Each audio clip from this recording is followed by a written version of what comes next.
Water colour নিয়ে যারা পাগল, যাদের স্বপ্ন শুধু ওয়াটার কালার, যারা শুধু জল রঙটাকেই ভালোবাসে, তাদের জন্য এই ভিডিওটা। ধৈর্য ধরে দেখো, জল রঙের 50% প্রবলেম এই ভিডিওতে সলভ হয়ে যাবে। আমি যেমনভাবে বলবো তোমরা যদি ঠিক তেমনভাবে ফলো করতে পারো, কথা দিলাম তোমাদের ওয়াটার কালার 100% ডেভেলপড হয়ে যাবে, আর কোনো ভিডিও দেখবার দরকার পড়বে না। আমি জানি এই সময় দাঁড়িয়ে কতটা ডিফিকাল্ট মানুষকে ভালো জিনিসটা বোঝানো। মানুষ ফাস্ট খুব তাড়াতাড়ি শিখতে চায়, শর্টকাটে শিখতে চায়, কিন্তু এক্ষেত্রে কোনো শর্টকাট নয়। আমি যেটা আঁকছি, ড্রয়িংটা প্রথমে করব, আমি এখানে একটু ফাস্ট ফরওয়ার্ড করে দিয়েছি যাতে করে তোমরা ড্রয়িংয়ে অনেক সময় অনেকে বোর হয়ে যায়, সরি, সেই কারণে ড্রয়িংটা একটু ফাস্ট ফরওয়ার্ড করা আছে। কিন্তু ওভারঅল আমি যে ইনফরমেশানগুলো দেবো তোমরা শুধু সেগুলোকে ফলো করবে। অনেক রকম অনেক বিষয় মাথায় রেখে ছবি আঁকা হয়, কিন্তু আমি যেখানে যে ছবিটা এঁকেছি সেখানে বেসিক ওয়াটার কালারের যেই মিস্টেকগুলো সকলে করে সেগুলোকে মাথায় রেখে ছবিটা আঁকা হয়েছে। তোমরা ধৈর্য ধরে দেখো পুরো ভিডিওটা। স্কিপ করে অনেকে দেখে, সেটা তাদের ব্যক্তিগত ব্যাপার। আমি বলবো না যে তুমি স্কিপ করো না, কেন স্কিপ করছো, স্কিপ করলে তো যার ব্যক্তিগত ব্যাপার। কাউকে জোর করে ধরে রাখা যায় না, কাউকে জোর করে বেঁধে রাখা যায় না, কাউকে জোর করে বলা উচিত না যে তুমি আমার ভিডিওটা পুরোটা দেখা। আমার রিকোয়েস্ট, অনুরোধ, যারা ওয়াটার কালারকে সঠিকভাবে দেখতে চাও, শিখতে চাও, তারা ভিডিওটা ভালোভাবে দেখো, মন দিয়ে দেখো। তারপরে যদি কোথাও কোনো প্রবলেম থাকে আমাকে জিজ্ঞেস করো, আমি সেগুলো তোমাদের বলে দেবো।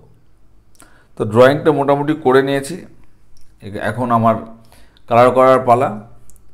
আমি একদম ডাইরেক্ট বোর্ড থেকে শুরু করছি। এই যে বিভিন্ন রকমের ভুল ইনফরমেশান দেওয়া থাকে যে পেপার ভিজিয়ে নিতে হয়, তারপর আঁকা, এসব এরকম কোনো রুল নেই। যার যেরকম ইচ্ছা সে সেরকমভাবে করতে পারে। শুধু ট্রান্সপারেন্ট হতে হবে, এটাই মনে রাখবে যে ট্রান্সপারেন্সি সবথেকে দরকার, স্বচ্ছতা। তো দেখো আমি এখানে ছবিটা আঁকছি, বার্ন টাম্বার আর ব্লু ইউজ করা হয়েছে, এখানেও বার্ন টাম্বার আর ব্লু দিয়ে আমি বোর্ডটা আঁকছি। দেখো একদম সামান্য ডিটেল, কোনো রকম, আমি শুধু চাই যে ইমপ্রেশনটাকে ধরতে, যে একটা বোট, এটা বুঝতে পারাটাই যথেষ্ট। যদি হুবহু করতে হয় তাহলে তার থেকে ভালো ফটোগ্রাফি করে নেওয়া, ফটোগ্রাফি করে নেওয়া অনেক ভালো। কারণ পেন্টিংয়ের মধ্যে আমি এটাকেই বেশি প্রিফার করি। তার মানে এই নয় যে একদম বেঁকাচেরা নয়, পার্সপেক্টিভ মিলিয়ে সমস্ত রুলস অ্যান্ড রেগুলেশন ভ্যালুকে ফলো করে আমি এখন মানুষটাকে আঁকছি। দেখো তোমরা, মানুষটা আঁকতে আমি বেশি কালার ইউজ করিনি, পার্পল কালারের একটা জামার টোন দিলাম, তারপর আমি একদম অরেঞ্জ দিয়ে পাটায় দুটো স্ট্রোক দিলাম। যতটা ইজি লাগছে ততটা ইজি নয় আমি জানি, কিন্তু প্র্যাকটিস করলে হয়ে যাবে। আমাকে বিশ্বাস করো, আমার ওপর বিশ্বাস করো, ঠকবে না তোমরা। দেখতে থাকো ভিডিওটা। আমি সকলের এতদিনের অনেক রিকোয়েস্টে আমি এই ভিডিওগুলো করছি, কারণ আমাকে তোমরা যেভাবে হেল্প করেছো, যেভাবে সাপোর্ট করেছো আমার প্রোফাইলকে দাঁড়ানোর জন্যে, আমি তাদের জন্য কৃতজ্ঞ তাদের কাছে। এইভাবেই সাপোর্ট করতে থাকো। আমি তোমাদের শেখাতে পারবো না, কিন্তু ভুল ইনফরমেশান দেবো না। যদি সময় না হয় শেখাবো না, কিন্তু ভুল ইনফরমেশান 2 মাসের ওয়াটার কালার শিখিয়ে দেবো, 3 মাসের ওয়াটার কালার কোর্স, এগুলো সব ভুল ইনফরমেশান। এইভাবে ওয়াটার কালার শেখা যায় না, আর যাই শেখা যায় না কেন। ওয়াটার কালার শেখার জন্য ধৈর্য দরকার, একাগ্রতা দরকার, আর অধ্যাবসায় দরকার। কোনো শর্টকাট নেই। দেখো আমি কীভাবে ভ্যালুটাকে বাড়াচ্ছি, যত কাছে আসছে আমি ভ্যালু বাড়াচ্ছি, এবং ধীরে ধীরে বোর্ডটা অনেক দূরে চলে গেল। দেখো এইটাই তোমাদের শিখতে হবে, যে কিভাবে এই ডিস্টেন্সটা ক্রিয়েট করা যায়। ডিস্টেন্সটা যদি ক্রিয়েট না করা হয়, পেন্টিং না করা ভালো। যারা ডিস্টেন্স ক্রিয়েট করে না তারা একই রকমের কালার সমস্ত জায়গায় ইউজ করে, তাদের ছবিতে পার্সপেক্টিভ ক্রিয়েট হতে পারে না, কিন্তু তারা তবুও মানে শেখার চেষ্টা করে না। তাদের জন্য এই ভিডিওটা নয়। যারা চাই যে প্রতিদিন ডেভেলপড হোক, প্রতিদিন তাদের কাজ উন্নত হোক, তাদের জন্য ভিডিওটা বানাচ্ছি। স্বচ্ছতা, যাকে বলে ট্রান্সপারেন্সি, আমার সবথেকে ইম্পর্ট্যান্ট বিষয় থাকে আমার যখন ওয়াটার কালার করি। নাহলে আমি অন্য মিডিয়ামে যেতে পারতাম, বাট আমার ভালো লাগা সবথেকে ইম্পর্ট্যান্ট সেটা হচ্ছে ওয়াটার কালার।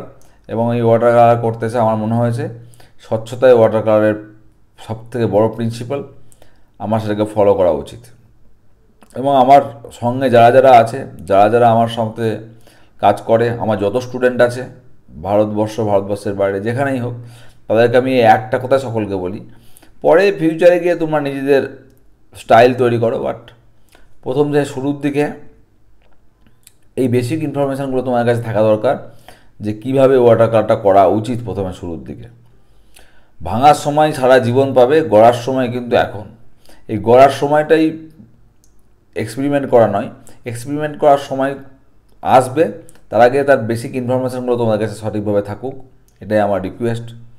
দেখো ধীরে ধীরে কীভাবে একটা লং ডিস্টেন্স একটা আকাশ আমি বানিয়ে ফেলেছি। এবার আমি জলগুলোর মধ্যে একটু টাচ দিয়ে দিচ্ছি। বোটের খুব বেশি কাজ করতে হয় না, প্রচুর কিছু কাজ করব, প্রচুর এলিমেন্ট থাকবো, আমি দেখতে পাই একজন করে তার। এবং সবচেয়ে বড় জিনিস হলো তারা তো সমালোচনাটা নেবে না, আলোচনাও তারা করবে না, তারা সকলে সব কিছু জানে, তাই তাদের তো কিছু বলার নেই। কিন্তু যারা সত্যি সত্যি চায় আমি শিখবো, তাদের জন্য এই ভিডিওটা। আমার ভিডিওটাগুলোকে তোমরা ফলো করো, দেখো, আমার এনার্জিটা বাড়বে। অশ্লীল ভিডিও অত অনেক ভাইরাল হয়, কেননা আমরা আজকে কিছু রুচিসম্মত কিছু সুন্দর ভিডিওকে ভাইরাল করি, তাতে করে আমাদের এনার্জিটাও বাড়ে, আমাদের কাজ করার আগ্রহটা বাড়বে, তোমরাও শিখতে পারবে। এটা আমার মনে হয়, আমি এটাকে চাই যে শুধু আমার কেন, যারা এমন ধরনের ভিডিও করে তাদের ভিডিওগুলো ভাইরাল হওয়া খুব দরকার সোসাইটির জন্য। আমি জানি হাজারে একজন আর্টিস্ট হয়, লক্ষে একজন আর্ট ভালোবাসে, তাদের কাছে আমি রিকোয়েস্টটা করছি যাতে করে যদি আমার কাজ ভালো লাগে তাহলে শেয়ার করতে ভুলবেন না। আর ওয়াটার কালার সম্বন্ধে কোনো প্রশ্ন যদি থাকে মাথায়, সেটা অবশ্যই আমাকে জিজ্ঞেস করবেন, আমি যখন পারবো ঠিক সময় মতো আপনাদেরকে অ্যান্সার দেবো। আমি যে ওয়াটার কালারটা করছি এটা হচ্ছে এক্সট্রিম ওয়াটার কালার। তার আগে রিয়েলিস্টিক ওয়াটার কালার ধরে করা অনেকে করে, ধরে ছবি আঁকে, তাদের ব্যক্তিগত ব্যাপার। কিন্তু ইমপ্রেশন এই যে ওয়াটার কালার অল্প টাচের মাধ্যমে জল বোঝানো, এইগুলোই আমার কাছে ওয়াটার কালার সবথেকে ইন্টারেস্টিং বলে মনে হয়েছে। আমার সবসময় আমার আগ্রহের কারণ হয়েছিল ওয়াটার কালার এই কারণেই। তো আমি মানুষকে এইগুলোই শেখাতে চাই, এগুলোই দেখাতে চাই, যাতে করে তারা ভালো করে কাজটা আরও সুন্দর করতে পারে। আমার আমার প্রোফাইলে যতজন মানুষ আছেন যারা আমাকে ফলো করেন তাদেরকে অসংখ্য ধন্যবাদ। তারা আমার এই কাজগুলোকে ভালোবাসে, তারা বুঝতে পারেন যে আমি কি বলতে চাই, আমি কী ধরনের ছবি আঁকাকে অ্যাপ্রিসিয়েট করি। চলুন আসুন সকলে মিলে ছবি আঁকাটা কন্টিনিউ করি। আর আমার সাধ্য যতটুকু আমি ততটুকু করব আর্ট ইন্ডাস্ট্রির জন্য, কোনো এক্সপেকটেশন ছাড়াই। শুধু আমি এটুকুই বলবো, ভালো জিনিসটা দেখুন, ভালো জিনিসটা নিন, তাহলেই ডেভেলপমেন্টটা হবে। যে ভিডিও থেকে শিখতে পারবেন। আমি খুব ভালো থাম্বনেল বানাচ্ছি না হয়তো, কিন্তু আমি এটুকু ইনফরমেশান দিতে পারি যে আমার যেটুকু সামর্থ্য, আমার যেটুকু অ্যাক্সেসরিজ আছে, যা মাইক আছে, যা ক্যামেরা আছে, সেটুকু দিয়েই আপনাদের সবথেকে সুন্দরভাবে যাতে করে শেখানো যায় সেইটা চেষ্টাটা করছি। সেই চেষ্টাটা করার জন্য আমি দিন রাত পরিশ্রম করছি যাতে করে আপনারা শিখতে পারেন। Thank you so much. Please ভিডিওটা শেয়ার করবেন। All the best.